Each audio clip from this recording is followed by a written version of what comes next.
नगरपरिषद, नगरपंचायत, औद्योगिक, नागरिक क्षेत्रातील मालमत्तेच्या थकीत करावर आकारण्यात येणाऱ्या 2% मासिक दंड व्याजाबाबत आमदार दिलीप सोपल यांनी अर्थसंकल्प अधिवेशनात तारांकित प्रश्नाद्वारे सरकारचे लक्ष वेधले. याबाबत माहिती देताना आमदार सोपल यांनी सांगितले, राज्यातील नगरपरिषद, नगरपंचायत आणि औद्योगिक नगरीमध्ये थकीत मालमत्ता कर अर्थात घरपट्टी, पाणीपट्टीवर मासिक 2% व्याज आकारण्यात येत होते. वार्षिक 24% इतके दंड व्याज आकारणीमुळे नागरिक त्रस्त होते.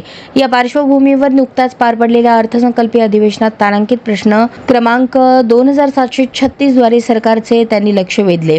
मनपा अधिनियम 1965 अन्वये नगरपालिकेकडील कर वसुलीवर 2% मासिक व्याज आकारणी केली जाते. हे खरे आहे काय? मनपा अधिनियमाद्वारे आगाऊ कर आकारणी होत असताना डिसेंबर नंतर मासिक 2% व्याज कर वसुली आकारणी होणे तसेच कर संकलनासाठी व्याज आकारणी योग्य असली तर 2% मासिक याप्रमाणे 24% वार्षिक व्याज आकारणी हे खरे आहे का?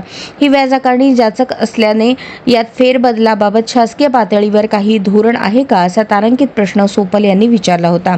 उपमुख्यमंत्री तथा नगरविकास मंत्री एकनाथ शिंदे यांची समक्ष भेट घेऊन या प्रश्नाबाबत चर्चा केली व दंड व्याज माफीसह अभय योजनेची भूमिका स्पष्ट केली होती. हा प्रश्न सभागृहात चर्चेस न आणता सरकारने कॅबिनेट बैठकीतच निर्णय घेऊन महाराष्ट्रातील नागरिकांना दिलासा दिला आहे, असे आमदार सोपल यांनी सांगितले.